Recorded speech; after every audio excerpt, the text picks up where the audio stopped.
Hey guys, I don't know what it is with me in this hand motion, but hey, welcome back to my channel. Okay, so I got a fun video for today. Well, I think it's fun. I think all my videos are fun, whatever.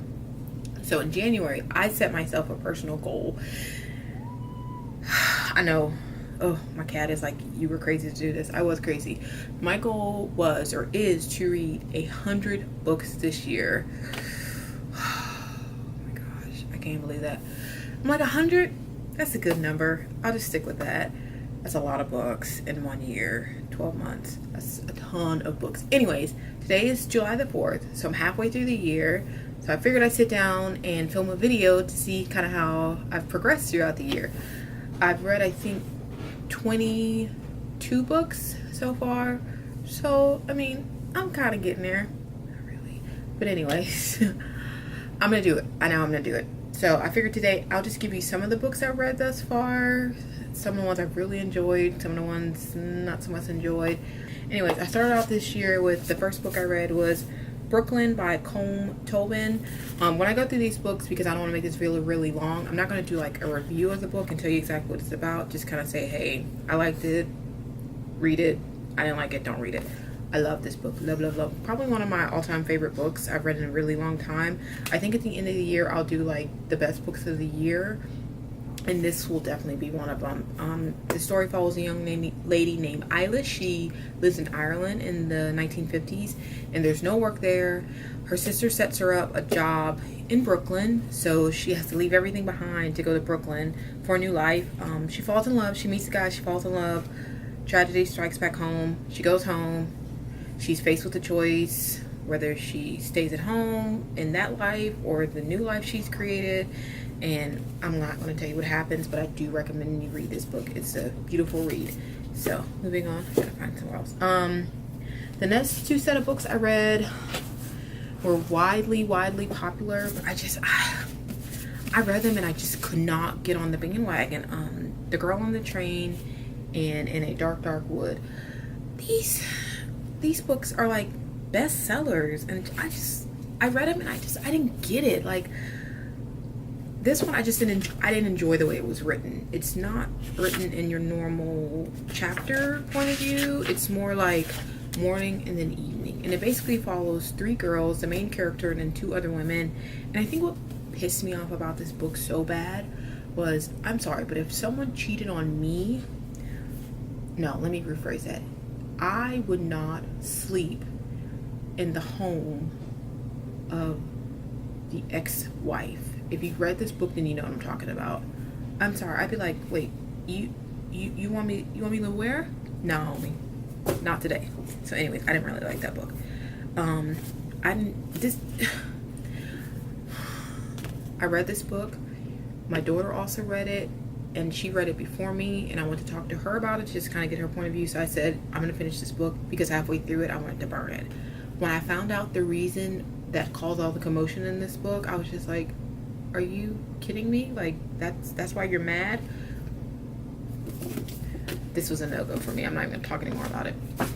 Everything else, I think, oh, no, I got one more that I really didn't enjoy. Me and Earl and the Dying Girl. This is one of those books I bought because I enjoyed the cover. I was like, oh, I like this cover.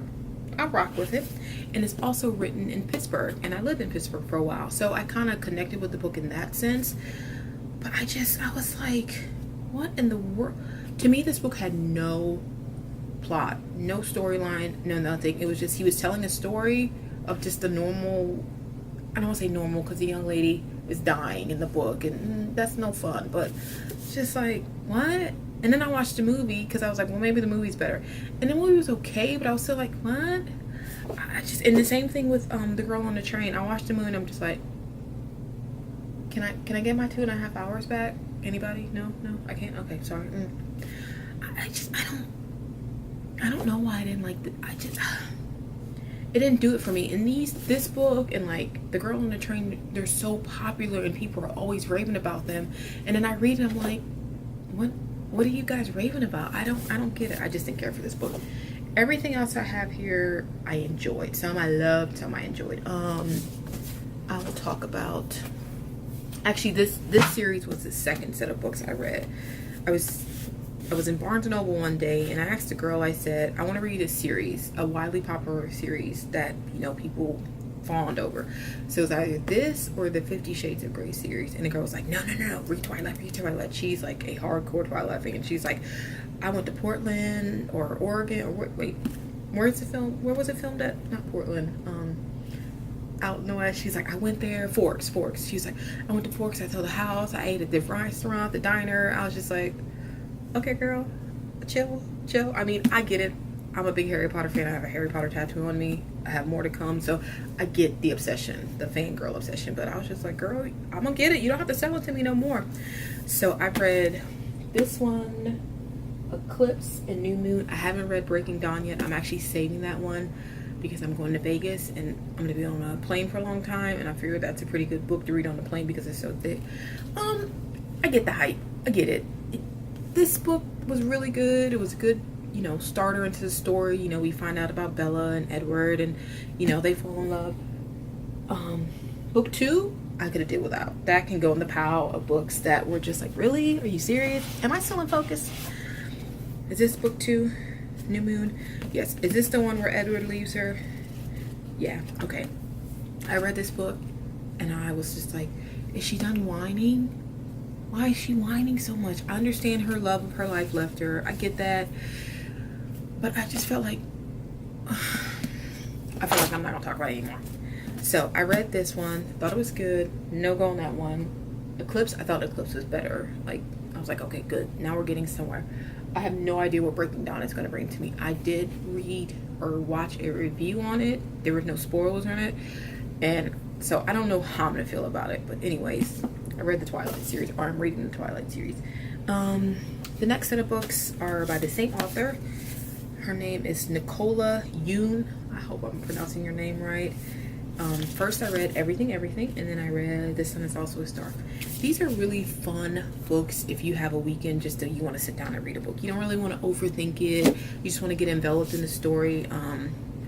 Everything, which is now a movie. It's about a young girl named, I think it's Madeline. I'm bad with people's names. Madeline. She's got a disease and it just basically keeps her in a bubble in her house, and she falls in love with the boy next door. How typical. And just about her journey, kind of discovering him and discovering herself. And then The Sun Is Also a Star, which I believe they're actually going to make a movie out of. I googled it when I was trying to find out about the book, and they said they're making a movie. This was a fun story. This, I believe, is a little bit more well written than the first one because this is their second book. You know, authors, you know, typically tend to get better and better over time. But this tells two main stories and then a lot of subplots in between in the story. I'm talking fast, I'm sorry, because I don't want this video to be 30 minutes long. And I thought it was a good story. I liked how at the end she kind of wrapped everything up and then left you hanging, and then but gave you the information anyway, but she still left you hanging. I really enjoyed that. But it's funny because the story only takes place one whole day. It's basically answering the question, can you fall in love with your soulmate in one day? Can you meet them in the morning and by the end of the night you're like, okay, this is it. Me and this person, we're destined to be together. So I enjoyed those.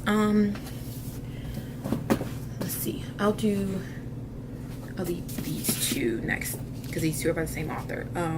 This one is Simon versus the Homo Sapiens Agenda. And then this one is The Upside of Unrequited, both by Becky Abernathy. Again, I'm probably saying her name wrong. Love this book. So this book is about Simon. He's gay. He is having a, what do they call it, online relationship with another young man in his school who is also gay. They haven't met. He wants to meet the other boy. His name is Blue, but Blue doesn't want to meet him because he feels it will, you know, they're not ready for that part yet. But he's getting blackmailed by another kid in school to reveal his secret about being gay if he doesn't hook him up with a girl that he hangs out with. Did that make any sense to you? I hope it really did. It's a fun book. It's a coming of age story. It's slightly unrealistic in the sense that I think it's almost too perfect. When he comes out to his parents, they accept it, you know, which is good. You want that. But I felt like the world she created was not the reality of a young man coming out at 16 to his parents. I feel like not everybody has the same experience. This is a great experience. I'm glad it worked out that way, but not in every case. It doesn't always work out that way. So I really enjoyed this book. Love. I think this will definitely be on the list of books I enjoyed. The next one by the same author is The Upside of Unrequited, and it's fun because some characters in this book show up in this book and vice versa. This book deals with a young girl, I don't know her name, Molly. I'm bad at names.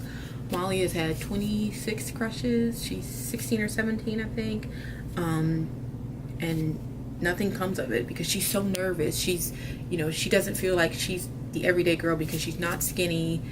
She's not blonde hair, blue eyes. She's heavier set. I think she has like frizzy hair. She's a twin. Her and her twin look nothing alike. Her twin is the complete opposite of her, and her moms are lesbian. So she's a lesbian couple. She's parents of a lesbian couple. Did I say that right? She's parents of, no, because that means she would have kids, and her kids would be lesbians. Her mom and dad. She got two mamas. Okay, she got two mamas, and one of her mothers is the aunt of one of Simon's friends, the same girl that the boy that's blackmailing him wants to get hooked up with. Y'all following me so far? Yeah? No? So back to this story. And she finally finds a guy who she likes, but then she finds another guy who she thinks likes her, and she's like, oh my god, at one point I got these two guys who I think I like, which one do I choose? Ooh. So I thought this was a good book, but when I was done with it, it didn't like leave me with anything. When you close a really good book, you're like, oh man, what if, and I wonder what would happen to that person.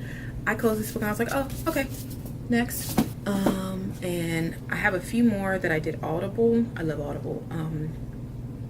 Holding the Man, which I read in January by Timothy Collingrave, is about two gay guys from Australia who, their 15-year relationship, they both end up dying of AIDS. But again, it's not the death that we are concerned about. It's just the story of finding themselves and falling in love and falling out of love and then falling back in love that really makes it beautiful.